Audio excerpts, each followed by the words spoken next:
የአልበርታ ግዛት ህዝበ ውሳኔ ለማካሄድ ድጋፍ ስለመጠየቋ፣ አሜሪካና ካናዳ የንግድ ስምምነት ላይ ደርሰናል ስለማለታቸው፣ እገታ ተፈጽሞብኛል ያለው ነዋሪ ይቅርታ ስለመጠየቁ፣ የአሜሪካ መንግስት ዕዳ የ40 ትሪሊዮን ዶላርን ገደብ ስለማለፉ፣ ላይቤሪያ ከአሜሪካ ስደተኞችን ለመቀበል ተስማምታለች ስለመባሉ፣ የአውሮፓ ሀገራት መሪዎች አሜሪካ በዓለም አቀፉ የወንጀለኞች መቅጫ ፍርድ ቤት ባለስልጣናት ላይ የጣለችውን ማዕቀብ እንድታነሳ ስለመጠየቃቸው፣ የኢትዮጵያ ብር ከአሜሪካ ዶላር አንጻር ከምንጊዜውም ዝቅተኛ ደረጃ ላይ ደርሷል ስለመባሉ፣ በመልካም አስተዳደር ችግሮችና በብልሹ አሰራር ላይ በተሳተፉ ላይ እርምጃ ስለመወሰዱ፣ የቻይና ኩባንያዎች በቢሾፍቱ ዓለም አቀፍ አውሮፕላን ማረፊያ ግንባታ ጨረታ ላይ የበላይነቱን ስለመያዛቸው፣ በሰሜን ጎንደር ዞን በተከሰተ ድርቅ የሰዎች ሕይወት አልፏል ስለመባሉ።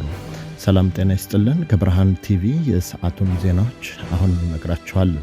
የብርሃን ቲቪ የዕለቱ ዜናና ዝግጅቶች በፍጥነት እንዲደርሷችሁ ገጻችንን ሰብስክራይብ፣ ላይክ፣ ሼር፣ ኮሜንት እንድታደርጉ እንዲሁም የማንቂያ ደወሉን እንድታበሩ በአክብሮት እንጋብዛለን። አሁን ወደ ዜናዎቹ እናልፋለን። የአልበርታ ግዛት ህዝበ ውሳኔ ለማካሄድ ድጋፍ መጠየቋ ተሰምቷል። የካናዳዋ አልበርታ ግዛት መንግስት ሊያካሄድ የተቀረበውን ወሳኝ ህዝበ ውሳኔ ዝግጅትና ሎጂስቲክስ ስራዎች ስኬታማ እንዲሆኑ የገለልተኛ አካላትና የሙያተኞችን ድጋፍ እየጠየቀ መሆኑ ተገልጿል። ህዝበ ውሳኔው የሚካሄድበት ቀን እየቀረበ በመጣበት በዚህ ጊዜ የግዛቲቱ አስተዳደር የድምፅ አሰጣጥ ሂደቱ ግልጽ፣ ፍትሐዊና ታማኝ እንዲሆን ለማስቻል እንዲሁም የቴክኒክና የምርጫ አደረጃጀት ክፍተቶችን ለመሙላት እንቅስቃሴ እያደረገ እንደሚገኝ ተሰምቷል። የታቀደው ህዝበ ውሳኔ በግዛቲቱና በካናዳ ፌዴራል መንግስት መካከል ባሉ የፖለቲካና የኢኮኖሚ ግንኙነቶች እንዲሁም በስልጣን ክፍፍል ላይ ትልቅ ልዩነት የሚያመጣ መሆኑ ከፍተኛ የህዝብ ፖለቲከኞችን ትኩረት እንደሳበ ተመላክቷል። አሜሪካና ካናዳ አዲስና ፍትሃዊ የተባለ የንግድ ስምምነት ላይ ለመድረስ መቃረባቸው ተሰምቷል። አሜሪካና ካናዳ በሁለቱ ሀገራት መካከል የነበሩትን የንግድ ውጥረትና የቀረጥ አለመግባባት የሚፈታ እጅግ ፍትሃዊ የሆነ የንግድ ስምምነት ላይ መድረሳቸውን የአሜሪካው ፕሬዝዳንት ዶናልድ ትራምፕ አስታውቀዋል።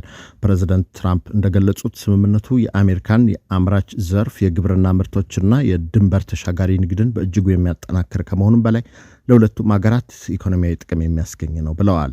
ከካናዳ ወገን ባለስልጣናትም በኩል የንግድ ግንኙነቱ ወደ ነበረበት መመለስ በሰሜን አሜሪካ ቀጠና ኢኮኖሚ ላይ መረጋጋት እንደሚፈጥር ገልጸው የሁለቱ ሀገራት ተደራዳሪዎች የቴክኒክ ዝርዝሮችን አጠናቀው ውሉን በይፋ ለመፈረም እየሰሩ እንደሆነ አመልክተዋል። ይህ በእንዲህ እንዳለ የካናዳው ጠቅላይ ሚኒስትር ማርክ ካርኒ ከፕሬዝዳንት ትራምፕ አስተዳደር ጋር ያለውን የንግድ ስምምነት ተጠናቆ ለመፈረም እንዲቻል የካናዳ ግዛቶች በአሜሪካ የአልኮል ምርቶች ላይ የጣሉትን እገዳ እንዲያነሱ ጥሪ ማቅረባቸውን ሲቲቪ ኒውስ ዘግቧል። ጠቅላይ ሚኒስትሩ ከግዛት አስተዳዳሪዎች ጋር ባደረጉት ስብሰባ የሁለቱን አገራት የንግድ ውጥረት የሚያረግበውን አዲሱ የንግድ ስምምነት በፍጥነት ወደ ትግበራ ለማስገባትና ቀሪ መሰናክሎችን ለማስወገድ የአልኮል ምርቶች እገዳ መነሳት አስፈላጊ መሆኑን አስረድተዋል። የግዛቲቱ አስተዳዳሪዎች በበኩላቸው የቀረበውን ጥሪ በመገምገም ላይ መሆናቸውን ገልጸው የካናዳና የአሜሪካ ንግድ ተደራዳሪዎች የስምምነቱን የመጨረሻ ነጥቦች ለማጠናቀቅ ከፍተኛ ንግግር እያደረጉ መሆኑን እንዳመላከተ ሲቢሲ ኒውስ ዘግቧል። እገታ ተፈጽሞብኛል ያለው የማኒቶባ ነዋሪ ይቅርታ መጠየቁ ተሰምቷል። ድንበር ተሻግረው የመጡ ሰዎች ያገቱት መሆኑን ገልጾ የነበረው የካናዳዋ ማኒቶባ ግዛት ነዋሪ ያቀረበው የሐሰት ክስ ውዥንብር የፈጠረ መረጃ በመሆኑ ይቅርታ መጠየቁን ቢላውድ ኒውስ ዘግቧል።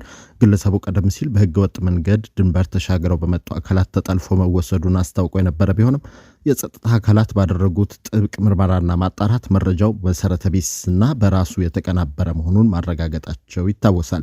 ይህን ተከትሎ ግለሰቡ በፈጠረው የሐሰት መረጃና የጸጥታ ስጋት ለህዝብና ለምርማሪዎች ባለስልጣናት ይቅርታ የጠየቀ ሲሆን የህግ አስከባሪ አካላት በሰውየው ላይ የህግ እርምጃ ለመውሰድ ሂደቱን በማጠናቀቅ ላይ እንደሚገኙ ተመላክቷል። የአሜሪካ መንግስት ዕዳ 40 ትሪሊዮን ዶላር ማለፉ ተሰምቷል። የአሜሪካ መንግስት ጠቅላላ ብሔራዊ ዕዳ መጠን በታሪክ ለመጀመሪያ ጊዜ የ40 ትሪሊዮን ዶላር ወሰንን እንዳለፈ ሲኤንቢሲ ኒውስ ዘግቧል። እንደ ዘገባው ከሆነ የዕዳው መጠን በዚህ ፍጥነት ሊያድግ የቻለው የመንግስት ወጪዎች መጨመር፣ ከግብር የሚሰበሰበው ገቢ ማነስ እንዲሁም ላለፉት ዓመታት የነበረው ከፍተኛ የወለድ ምጣኔ ለዕዳ ክፍያ የሚሰጠውን ወጪ በእጥፍ በማሳደጉ ምክንያት ነው። የኢኮኖሚ ባለሙያዎችና የፖሊሲ አውጪዎች ይህ የዕዳ መጠን መጨመር በሀገሪቱ የረዥም ጊዜ የኢኮኖሚ እድገትና በፋይናንስ ዘላቂነት ላይ ከፍተኛ ስጋት እንደሚፈጥር ያሰመሩበት ሲሆን የዋጋ ንረትንና የብድር ወጪን የበለጠ ሊያንረው እንደሚችልም ተመላክቷል። ላይቤሪያ ስደተኞችን ከአሜሪካ ለመቀበል መስማማቷ ተሰምቷል። ላይቤሪያ ከአሜሪካ የሚባረሩ እስከ 1200 የሚደርሱ አፍሪካውያን ስደተኞችን ለመቀበል ከፕሬዝዳንት ትራምፕ አስተዳደር ጋር ስምምነት መፈረሟን አፍሪካ ኒውስ ዘግቧል። በስምምነቱ መሰረት ከአሜሪካ የሚባረሩ ሰዎች የላይቤሪያ ዜጎችን ብቻ ሳይሆን የሌሎች የአፍሪካ ሀገራትን ዜጎችን የሚጠቃለሉ ሲሆን የአሜሪካ መንግስት ከቀባዩ ጋር የፋይናንስና የሎጂስቲክ ድጋፍ እንደሚያደርግ ተገልጿል። ውሳኔዋ በሀገሪቱ የፖለቲካና የሰብአዊ መብት ተከራካሪዎች ዘንድ ከፍተኛ ውዝግብና ተቃውሞ ማስነሳቱን የዘገበው የአፍሪካ ኒውስ ዘገባ የላይቤሪያ መንግስት በበኩሉ ስምምነቱ አገራዊና ዲፕሎማሲያዊ ጥቅምን መሰረት ያደረገ መሆኑን እንዳስታወቀ አስነብቧል። የአውሮፓ ሀገራት መሪዎች አሜሪካ በዓለም አቀፉ የወንጀለኞች መቅጫ ፍርድ ቤት ባለስልጣናት ላይ የጣለችው ማዕቀብ እንዳሰጋቸው ገልጸዋል። የአሜሪካ መንግስት በዓለም አቀፉ የወንጀለኞች መቅጫ ፍርድ ቤት አይሲሲ ፕሬዝዳንትና ከፍተኛ ባለስልጣናት ላይ የጣለውን ማዕቀብ ተከትለው የአውሮፓ ሀገራት መሪዎችና የፖለቲካ ተወካዮች ስጋታቸውን እንደገለጹ አናዶሉ አስነብበዋል።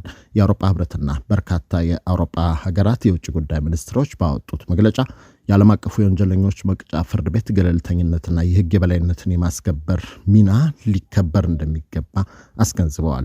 መሪዎቹ አሜሪካ የጣለችውን ማዕቀብ እንድትሽርና የፍርድ ቤቱን ነጻነት የሚያከብሩ ዲፕሎማሲያዊ ውይይቶች እንዲካሄዱ ጥሪ ያቀረቡ ሲሆን ማዕቀቡ በዓለም አቀፉ የፍትህ ስርዓት ላይ አሉታዊ ተጽዕኖ እንዳያሳድር ስጋት እንዳላቸው ማመልከታቸውም ተነግሯል። የኢትዮጵያ ብር ከአሜሪካ ዶላር አንጻር ከምንጊዜውም ዝቅተኛ ደረጃ ላይ መድረሱ ተሰምቷል። የኢትዮጵያ ብሔራዊ ባንክ የምንዛሬ ተመኑን ለመደገፍ በዚህ ዓመት ብቻ 2.2 ቢሊዮን ዶላር ገደማ ቢመድብም የኢትዮጵያ ብር ከአሜሪካ ዶላር አንጻር ከምንጊዜውም ዝቅተኛ ደረጃ ላይ እንደደረሰ የብሉምበርግ ዘገባ አመልክቷል። በዚህ ዓመት በ3.2% የቀነሰው የብር ዋጋ አሁን ላይ የ1 ዶላር ይፋዊ ምንዛሬ ወደ 162 ብር ገደማ መድረሱን ያመለከተው ዘገባው በጥቁር ገበያ ደግሞ እስከ 180 ብር እየተመነዘረ ይገኛል ብሏል። ለአቪዬሽንና ለገቢ ዕቃዎች የሚወጣው ከፍተኛ ወጪ፣ ዓለም አቀፍ የነዳጅ ዋጋ መጨመር እንዲሁም ከገልፍ ሀገራት የሚላከው ሐዋላ መቀነስ ለምንዛሬ እጥረቱና ለብር መዳከም በሰበብነት ተጠቅሰዋል። የስታንዳርድ ቻርተርና የፕራግማ አድቫይዘሪ የኢኮኖሚ ባለሙያዎች እንደሚሉት የውጭ ምንዛሬ ፍላጎት እጥረት ከመስከረም አዲስ ዓመት ጋር ተያይዞ ወደ ሀገር ውስጥ ከሚገቡ ዕቃዎች አንጻር እስከ አዲሱ ዓመት ድረስ ከፍተኛ ሆኖ ይቀጥላል ተብሎ ተገምቷል። በመልካም አስተዳደር ጉድለትና በብልሹ አሰራር የተሳተፉ ላይ እርምጃ መወሰዱ ተሰምቷል። በመልካም አስተዳደር ችግሮችና በብልሹ አሰራር ላይ ተሳትፈዋል ያላቸው 216 ሰራተኞች ላይ ከቀላል እስከ ከባድ የዲሲፕሊን እርምጃ መውሰዱን የአዲስ አበባ ከተማ የመሬት ልማትና አስተዳደር ቢሮ አስታውቋል።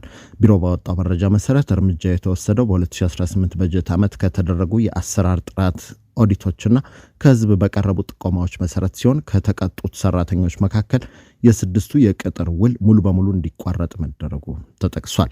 በተጨማሪም ቢሮው በዲጂታል አሰራር ታግዞ አገልግሎቱን ቀልጣፋ ለማድረግና ተጠያቂነትን ለማስፈን እየሰራ እንደሚገኝ ገልጾ በቀጣይም በህገወጥ አሰራር ላይ የሚወስደውን ጥብቅ እርምጃ አጠናክሮ እንደሚቀጥል አመላክቷል። የቻይና ኩባንያዎች በቢሾፍቱ ዓለም አቀፍ አውሮፕላን ማረፊያ ግንባታ ጨረታ ላይ የበላይነቱን መያዛቸው ተሰምቷል። በኢትዮጵያ በ12.5 ቢሊዮን ዶላር ወጪ ገነባ የተባለው የቢሾፍቱ ዓለም አቀፍ አውሮፕላን ማረፊያ ፕሮጀክት ላይ ለመሳተፍ ከቀረቡ ድርጅቶች መካከል አብዛኛዎቹ የቻይና ኩባንያዎች መሆናቸውን የአቪዬሽን መረጃ አቅራቢ ዘግቧል። የኢትዮጵያ አየር መንገድ ይፋ ባደረገው የእጩዎች ዝርዝር መሰረት የቻይና ኮንስትራክሽን፣ የቻይና ሮድ ኤንድ ብሪጅ እና የቤይጂንግ አርባን ኮንስትራክሽን ግሩፕን ጨምሮ በርካታ ግዙፍ የቻይና ኢንጂነሪንግ ኩባንያዎች በከፍተኛ ልዩነት ትልቁን ቁጥር መያዛቸው ተመላክቷል። ይህም በአገሪቱ ታላላቅ የመሰረተ ልማት ፕሮጀክቶች ላይ የቻይና ኩባንያዎች ያላቸውን የጎላ ሚናና ጠንካራ ተሳትፎ የሚያሳይ መሆኑ ተመላክቷል። በሰሜን ጎንደር ዞን በተከሰተ ድርቅ 16 ሰዎች ሕይወት ማለፉ ተገልጿል። በሰሜን ጎንደር ዞን ጠለምት ወረዳ መራው ቀበሌ በተከሰተ በረታ ድርቅ ሳቢያ የ16 ሰዎች ሕይወት ማለፉና ከ17000 በላይ ቤት እንስሳዎች መሞታቸውን የቀበሌው አስተዳዳሪ አስታውቀዋል። የወረዳው ቀበሌ አስተዳዳሪ አቶ ጥላሁን ገብረ ሚካኤል ለአዲስ ማለዳ እንዳረጋገጡት በአካባቢው ከመጋቢት ወር ጀምሮ ዝናብ በመጥፋቱ ምክንያት አርሶ አደሩ የዘራው እህል ሳይበቅል ቀርቶ ከፍተኛ የምግብ እጥረትና ረሃብ ተከስቷል። ችግሩን መቋቋም የተሳናቸው 488 አባወራዎች ወደ ምዕራብ ትግራይ መሰደዳቸውን የገለጹት አስተዳዳሪው ጉዳዩን እስከ ክልል ድረስ ቢያሳውቁም እስካሁን ምንም አይነት ምላሽ አለማግኘታቸውን ጠቁመዋል። የሚመለከታቸው አካላት በፍጥነት አስቸኳይ ድጋፍ እንዲያደርጉም ጥሪ ማቅረባቸውን አዲስ ማለዳ ዘግቧል።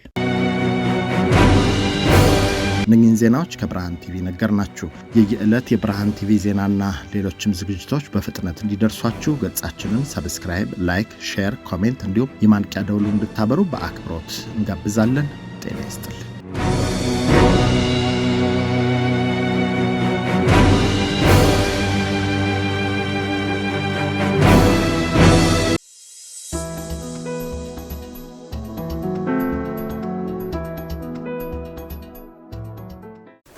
Are you a young person trying to figure out your next move? Or a young parent who needs real support, not just advice? We have built something for you. A community, a network, a place where you belong. And mentors who looks like you. Who have been where you are and want to help you get where you are going. Are you ready to take your first step? Go to sankofamentorship.org right now. Hit the Get Involved button and you can become a mentee, become a mentor, or involve as a volunteer. And let's build your future together. See you inside!